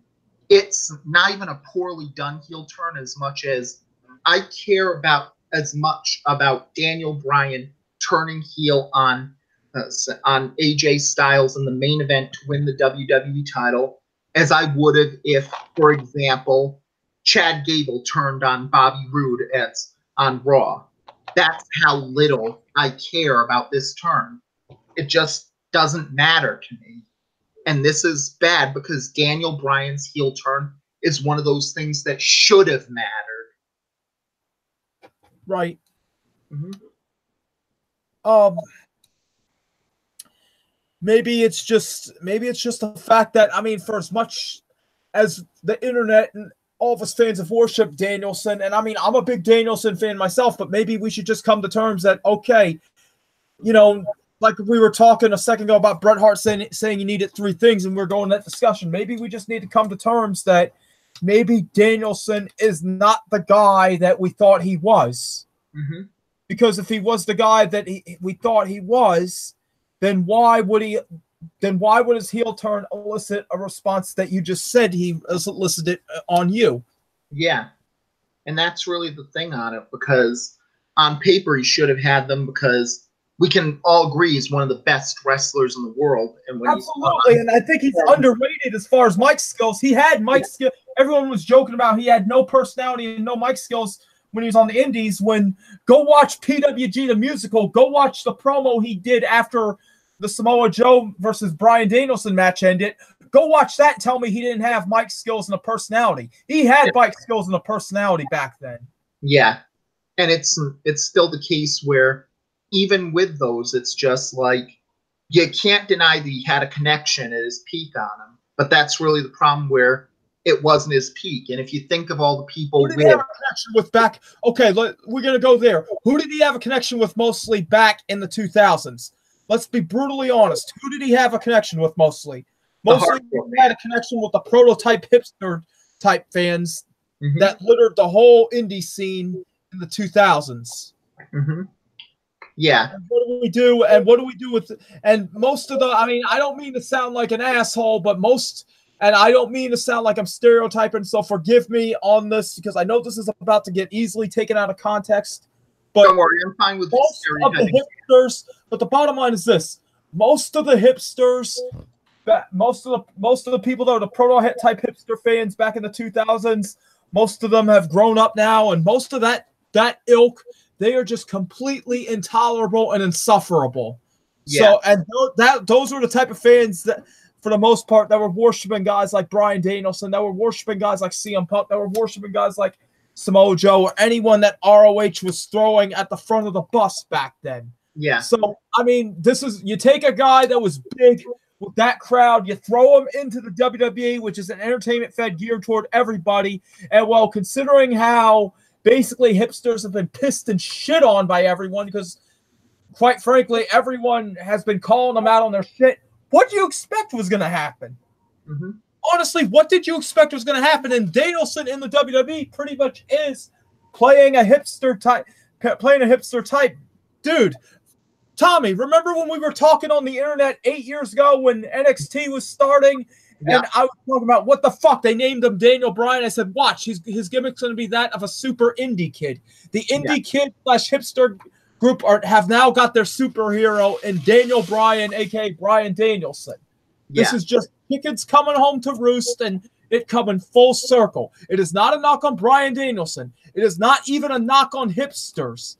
The bottom line is these are the conditions and the lays of the land, and this is what has happened, and this is just the way it is. Yeah. I did think it was kind of interesting during that whole thing in NXT how they had, like, Michael Cole just always ripping on him. Like, there was some kind of subtext there. Like, they were, like, it was a sort of, like, indie fan versus WWE type thing, you know? Yeah. Like, Cole was like the self-proclaimed voice of the WWE, basically always like trying to always talking shit about Bryan Danielson. Yeah, but even then it was the case where he talked shit that he didn't own a TV. We don't know if he owns a TV anymore, but he's become a star there. He owns a TV. Talking about him being a vegan, and we know that's not true because he eats brie every night. So. Hello. Hi-yo! Buttons. But even then, it's still a problem where it's not even just those ones, because even if you think about the people from the indie scene who had a huge connection, you had Becky Lynch, who they tried to turn heel. It happened at SummerSlam. You had Sami Zayn, who had as big a connection as Daniel Bryan did in NXT. Yes. When he finally turned heel, they did it as the payoff of Hell in a Cell. Right. And this one, just a throwaway match. Yeah. It's ridiculous. Mm-hmm. I agree. I mean, like I said, it's not necessary. I mean, you read Bryan Danielson / Daniel Bryan's autobiography. Read that shit. He is a very likable dude. And I mean, I've met Danielson when he was on the indie scenes numerous times. He's a good guy. We had a falling out, but you know, we made peace, and he's honestly a good guy. It's not his fault. Mm-hmm. Yeah. And that's really the big thing on it, because again, it just seems like this should have been bigger than it was, and it just doesn't. It's not that it's not those ones, but I'm more devastated that this didn't seem to matter than anything. I care more that I don't care that this turn happened than I ever could care that it did. Well, you know, going back to that, I mean, I hate sounding. I know I'm sounding like I'm playing a armchair psychologist / psychiatrist, and I know I got to be coming off as overbearing to some people. But I mean, like I said, it just seems like we as fans latched on to Danielson as our god. It's just like the people in the fucking 1980s latched on to Ric Flair as their god. Who did they latch on in the 1990s? Give me a name of someone they latched on to the 1990s that wrestling fans latched on as their god. Savio Vega. You mean good old Quang the Ninja, aka TNT? Yes. No, but seriously, seriously, it would be Steve who Austin. they worship in the 90s? Chris Benoit. Mm-hmm. Chris Benoit is basically God to the internet fans back in the 90s, and unfortunately, we know what happened there. So, but the point is the diehard fans, the truly passionate fans, latch on to someone and they're like, "This is our guy. This is our guy. We're gonna ride him to the top." Now, to be brutally honest, if we're gonna go with this theory, was Ric Flair the last guy that the diehard fans got behind that really did something in wrestling? Honestly, it was kind of a problem, because it just boils down to usually the biggest thing to remember is that when you have a top guy, wrestling is a star system. Right. And when it comes to stars, nobody knows anything. Sometimes, if you think of all the stars, you've got a complete journeyman who couldn't even make it to the top of the things. It was basically a mid-carder, and he ended up as Gorgeous George. You had someone who was a big star regionally who went through and he became Ric Flair. You had a guy who wasn't very talented and didn't know a wrist lock from a wristwatch, but he was Hulk Hogan. Watch Hulk Hogan in Japan and you'll change your mind. Yeah. You had a guy who was basically a journeyman who was pretty good, but got a gimmick change and caught fire. And you got Steve Austin. You had a guy that everybody thought was a white-hot prospect who was just waiting for his thing, and you got The Rock. You had a guy who was basically a gimmick guy who had a fun gimmick, and he became John Cena. And nobody knows anything about who's going to be the next big star. I take it back. There was someone after Flair that the diehard fans got behind that actually did something. Mick Foley.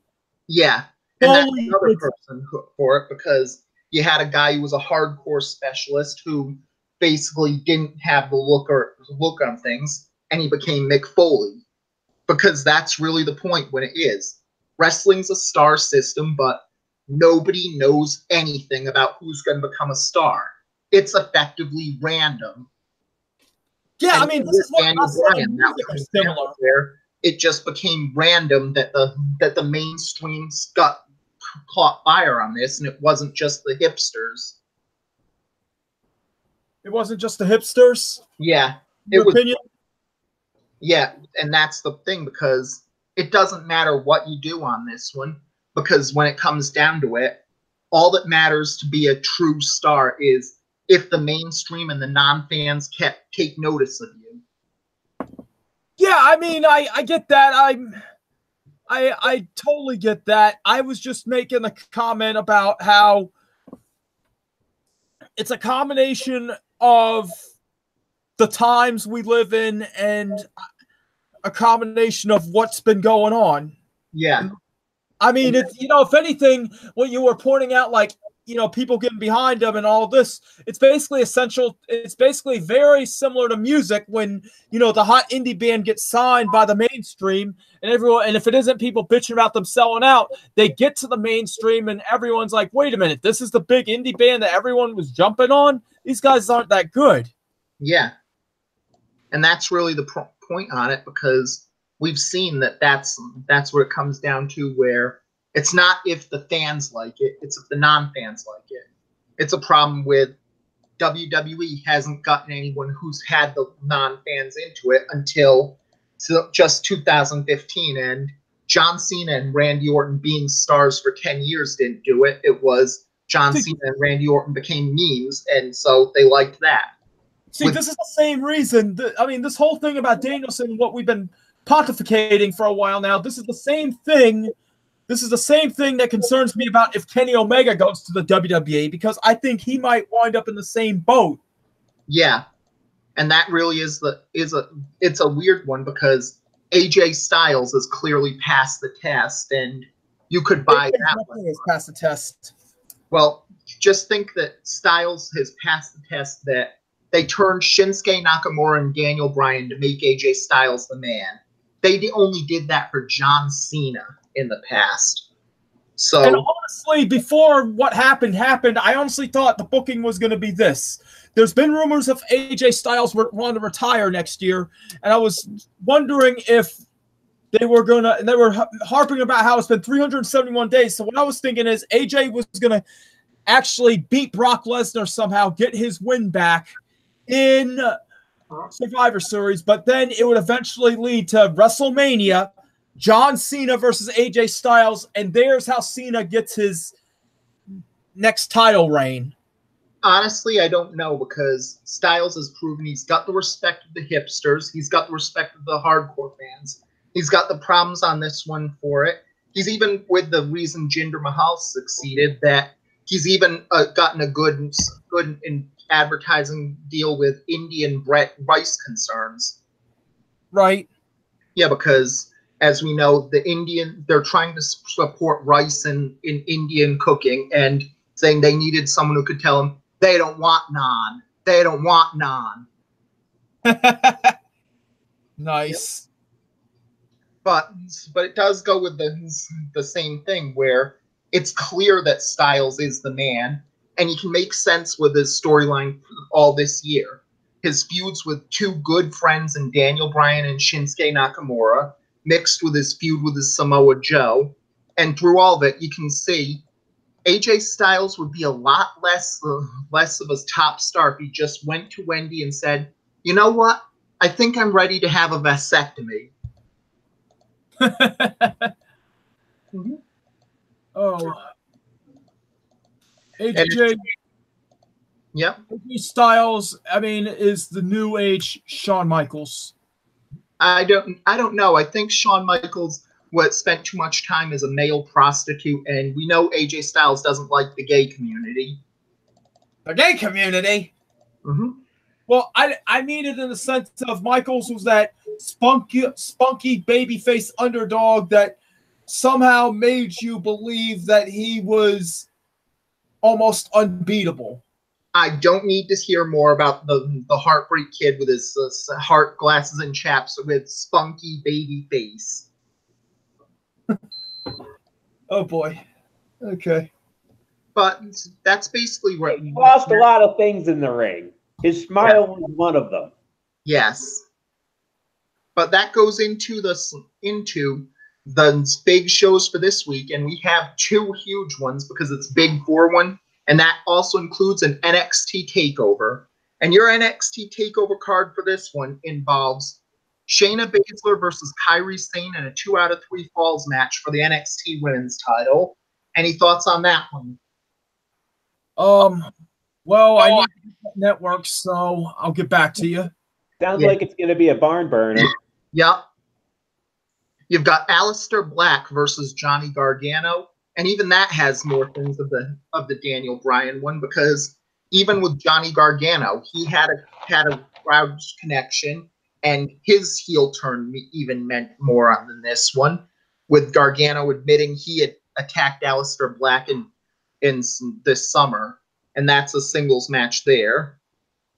Right. And that one actually seems pretty weird on it, because I could see it going either way for the storyline. Are they doing War Games again this year? What? Yeah, they're doing War Games, and the War Games match is the Undisputed Era of Adam Cole, Bobby Fish, Kyle O'Reilly, and Roderick Strong versus the team of Pete Dunne, Ricochet, and the War Raiders of Hanson and Rowe. Now, you put that on an indie card, and it would main event every indie card. Well, yeah, because it's just a natural indie one, and it helps that NXT is basically a super indie now. Right. And then in the main event, you have Tommaso Ciampa defending the NXT Championship against the Velveteen Dream. Could Velveteen actually take the belt? If he did, honestly, I hope it happens, because we've seen a lot of top indie stars in this one, but if you think about it, since NXT formed, Bo Dallas, Bayley, Sasha Banks. That's the only 3 people in NXT history who were rewarded by saying, you have an amazing gimmick. This is awesome. We're going to reward you by giving you the title. You get to win the big one for how great your character work has been. And that would be amazing if Velveteen Dream got to do that one, because even Bo Dallas had been basically, he didn't get into this. I'm oblivious, and I truly believe I'm the biggest star in the company, until after he won the title. Right. And that's, so I would hope Velveteen Dream wins it, but given how NXT has worked, I'd be shocked if it happened, unfortunately. We'll have to see. Yep. And then you have the Survivor Series matches in full. And as we mentioned beforehand, Cruiserweight titles on the line with Buddy Murphy versus Mustafa Ali on the one night of the year that 205 Live gets to fight 205 Live. Need to watch the network. Need to watch the network. Yeah. If you haven't watched the network, like my partners on this one are, Buddy Murphy has been on fire since he got promoted to the main roster. He's been the Cruiserweight champ since Super Showdown, and he stole the show against Cedric Alexander, winning the belt. Mustafa Ali, I could tell you he's a great babyface. I could tell you how good he is. All I can say to the older fans on this one is, for crying out loud, he's Muhammad Hassan if they went babyface with him instead of heel. Which is very interesting and very intriguing. I will have to go back into the archives when I get the network and watch this stuff. Yeah. How many episodes of 205 Live are there on the network? There's been about 2 years of it, so 130 or 120 or 104? I think so, around that area. Oh, geez. Interestingly enough, Mustafa Ali was actually subject of a 2009 documentary. Oh, really?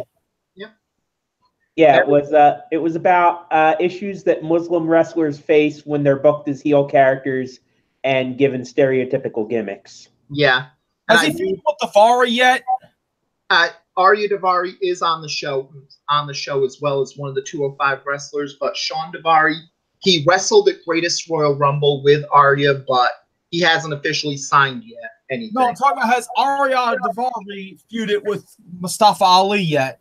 I think he may have, yes. Okay. So I'm pretty sure he did, but even Arya Davari doesn't use I'm a evil Muslim or anything, but has used that one time when on Raw, like dedicating his match to a guy that won an Olympic medal in wrestling, not Kurt Angle. Yeah, but even then, he's basically gone to, I'm a very rich man, and I think I'm better than you because I'm rich. which you don't need to be Muslim or Iranian or anything to do that, and just be, I'm a rich bastard who thinks he's better than you. Right. So if you've watched Lucha Underground, it's closer to Sean's gimmick as Delavar Davari in the early season of it. So Right. And unfortunately, I just found out that Lucha Underground is off Netflix now, and I can't watch season 1. yeah. I gotta go back and watch season 1 somehow. Maybe it's on YouTube. Yeah. And then you have the tag team elimination match of the year that Raw and SmackDown go head-to-head.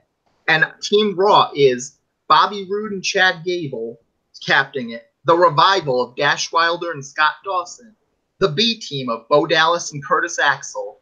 Lucha House Party, 2 members of Lince Dorado, Kalisto, or Grand Metalik. And the Ascension of Connor and Victor against Team SmackDown of The Usos. The New Day of Big E, Kofi, or Xavier. Sanity of Alexander Wolf, Eric Young, or Killian Dane. Gallows and Anderson, and the Colognes. Also on paper, it looks like SmackDown should squash them, but who knows? Well, I thought of that one for this one until I realized that the SmackDown team has the Colognes. Then I realized Raw has a chance.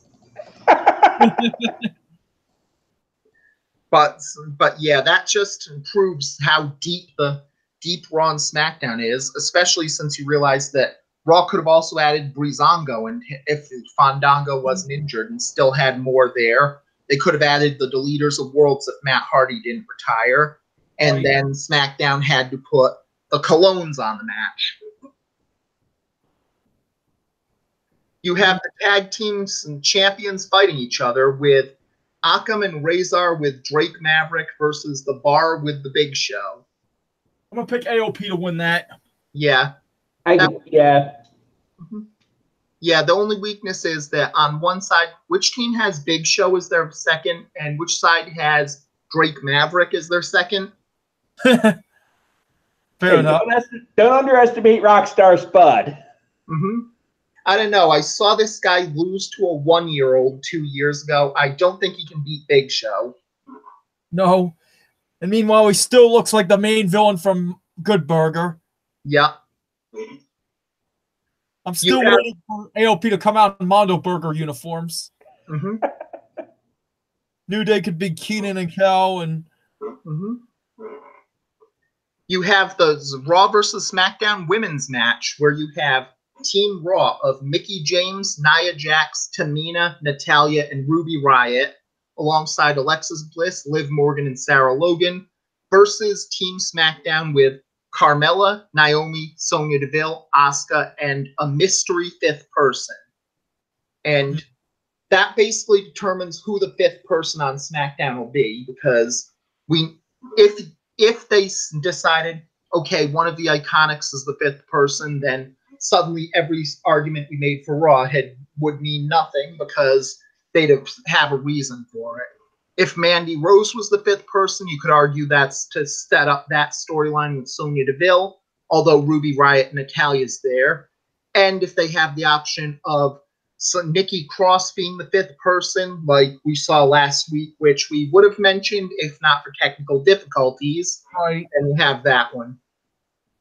I'm thinking Nikki Cross will be the 5th one. Yeah. Has she been officially called up, or was that just a one-off? I don't know off the top of my head. So It'd be a hell of a way to make it official, have her be the 5th woman. Yeah. Go ahead and do that. Well, there's also the X factor that if you have Sanity in the tag team match, then you also have the chance to show it if she's with Sanity there as well. So she was with Sanity last week. Yeah. Yeah, and if last week was the match where it was she with him this week, though, is the question. Right. You have the singles match on this one with Dolph Ziggler, Drew McIntyre, Braun Strowman, Finn Balor, and Bobby Lashley against The Miz, Shane McMahon, Rey Mysterio, Samoa Joe, and Jeff Hardy. And honestly, you have to go with SmackDown there. I mean, they've got the best in the world after all. Oh, absolutely. Yes. No, I'm going to go with Raw. I'm thinking Raw is going to beat them. Yeah. Because there's been the storyline of SmackDown's won. This is Raw's year. Yeah. Yeah. Plus, they have Strowman and Lashley, so Yeah. Good old bitch boy Bobby. Yep. Plus, they've got Baron Corbin and Leo Rush on their side, which also adds to the benefits. So, who had the shit kicked out of him by somebody? mm-hmm. Then you have the 3 singles matches. The mid card title matches: Seth Rollins versus Shinsuke Nakamura. Seth will win that or the only way Nakamura wins that is if Ambrose comes out and interferes. Yeah, but either way, that's going to be a really good match because that just sounds like it's going to be in the 3-4 star range. You know what? I'm going to go with Nakamura winning that because I think Ambrose will cost Rollins the match. Yeah, I'd go with Nakamura winning by Ambrose costing it, but that has a chance to be a 5-star match because Rollins has secretly been one of the best guys in North America and has been matching Kenny Omega all year. So yes, that could be 5 stars there. Oh yeah. You've got the Ronda Rousey versus Charlotte Flair match for the women, and I'm thinking Ronda will win that because they're going to set up. If they're going to go with Becky versus Ronda Rousey at WrestleMania, after all, you got to keep both of them hot. Yeah, and that would also help on it. But if they do go with Charlotte in the match somehow, you'd have to keep Charlotte going down, and you'd have the unlikely option of them going Ronda versus Charlotte versus Becky, and Charlotte wins against both of them, which is also viable as well. It may be a viable in the they totally would, wouldn't they? But it's still viable. And then you have the main event on it where Daniel Bryan is going to die. There's no nice way to put it. Something's going to happen. Something will happen. I'd almost want to say they might even do the finger poke of doom. I don't even know. And Heyman winds up saying, I manage both of them.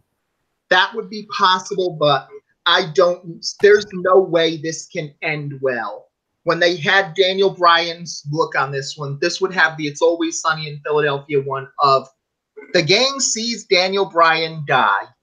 There's no nice way around it. You've got a guy with concussion issues who apparently gets stress testing after every match to keep wrestling up against a lazy fart in Brock Lesnar who can only do one move, and that move is, I'm going to do a German suplex and force you to take a bump on the back of your head.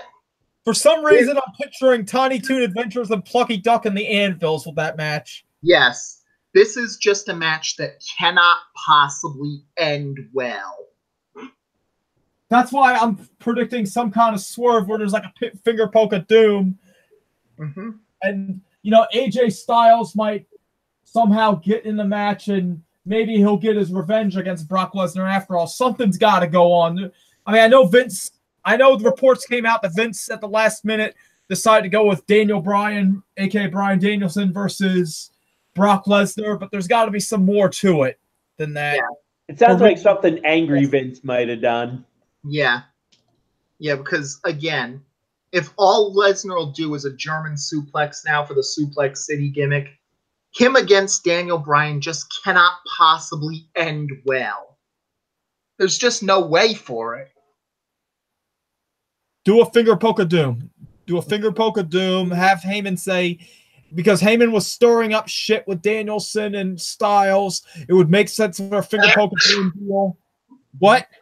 Oh, I sneezed, so. It would make sense for a finger poke of doom, and Heyman becomes both the advocate for Brock Lesnar and Daniel Bryan.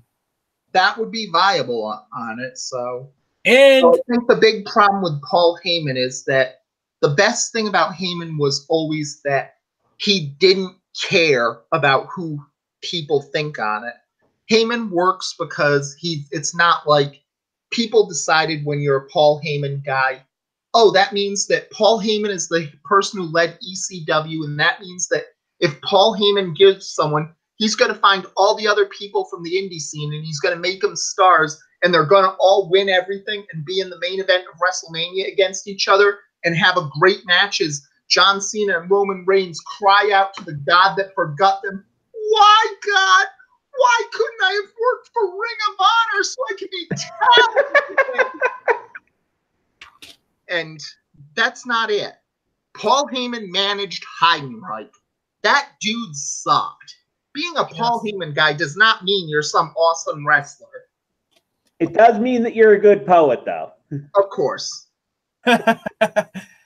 Well, I mean, at least that was... Well, Heidenreich had the original gimmick of saying, hey, I got little Johnny with me, where he was basically prototype Eugene, and then they took him off TV, and they were going to have him be an unfrozen Nazi, so they're like, no, fuck that. And then we get Heidenreich doing that, the poetry stuff. And well, in defense, he did introduce little Johnny to Michael Cole, so... What is that, about 5 or 6 good night, everybody moments we've had tonight? Pretty much. That's par for the course for us, ladies and gentlemen. Exactly. Whacked Out Wrestling, where we don't give a fuck. Nope. Mm-hmm. But yeah, this is going to be a pretty interesting one. And keep in mind, the Thursday show will be moved to Saturday next week due to Thanksgiving because we have lives as well. So We're giving you the fair warning until then. So until next week, it's Whacked Out Wrestling. So good night, everybody. Good night. Wait a minute. Oh, what? I forgot. I forgot the song of the week. My mistake. So let's go with it. Your song of the week, Joey. Okay. I'm going to say this right now. In the last 50 years, there have been many fictional bands that have captured the imaginations of many people. In the 1960s, we had the Monkees and we had the Archies. The 1970s brought us such iconic bands such as the Partridge Family, the Evolution Revolution, the Brady Kids. Then we go to the 1980s. We had Gem and the Holograms. We had the Zit Remedy, Canada's greatest import. In the 1990s, we had the Guys Next Door. We had the legendary band known as the Beats. And then we had the greatest band of all time known as 3 Count. Now, and then in the 2000s and 2010s, we have had such bands we have had such singers like Hannah Montana. We've had bands like Big Time Rush. We've had bands like the Naked Brothers. But let's go back to the 1980s, shall we? There was a band that has been forgotten for a long, long time. There was a band that had so much potential, but yet burned out after 2 years. And they have been sorely, sorely forgotten, and they need to be remembered again. The world needs to know of these guys once again. And it is my job, it is my duty as a fan, it is my duty to bring to the world the reintroduction of Kid Video. Hallelujah. And I am going to play, and if it'll be all right with Tommy, I want to play 2 songs this week. Absolutely. So I am going to drop 2 songs this week to reintroduce the world to Kid Video. The first one is going to be called Run, You Better Run, and the second song will be called We Should Be Together. Mm-hmm. So we're going to start the show right now.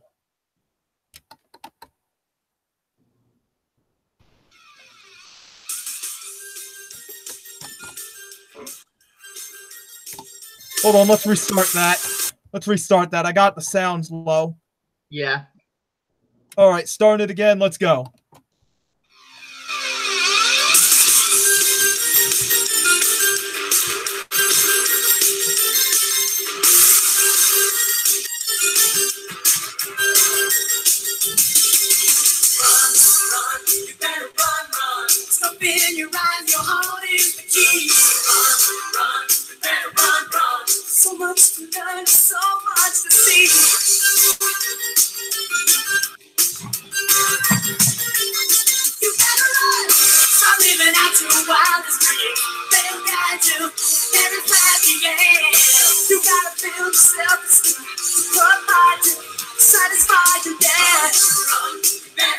Run, that's just a chance, no guarantee. Run,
run. Just open your eyes, your heart is the key.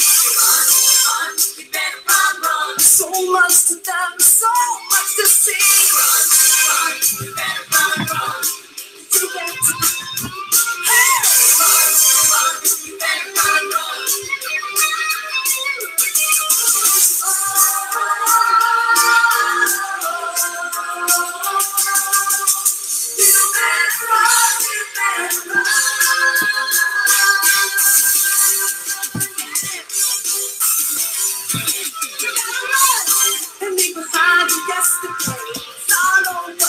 Really over there. You gotta take it on the way. Make it over. Take it over, yeah. Run, you better run, run. Just open your eyes, your heart is the key. Run, run, you better run, run. So much to them, so much to see. Run, run, you better run, run. You better hey, run, run, you better run, run.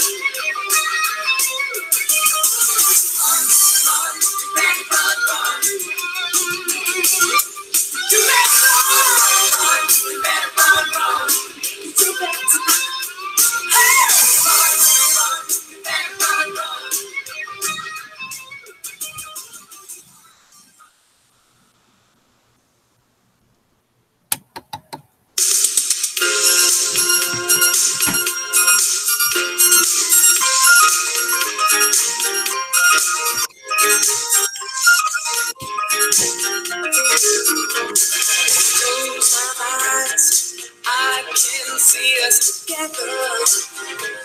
Yeah. You can hypnotize me, still I'll never forget her. No, I can hear her laugh as if she was so near. But a photograph is the only thing here. We should be together. We could be as one. We could be forever. Can't let it end before it has begun. She's sitting out of my life before I knew just what hit me. Yeah, yeah.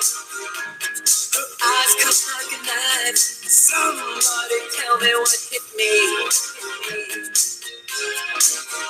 I can hear her laugh as if she was so near. But a photograph is the only thing here. We should be together. We could be as one. We could be forever. Can't let it end before it has begun.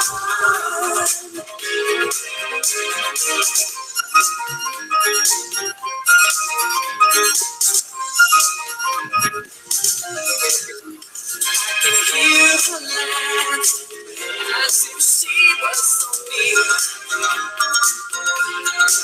But a photograph is the only thing here. We should be together. We could be as one. We could be forever. Can't let it end before it has begun. We should be together. We could be as one.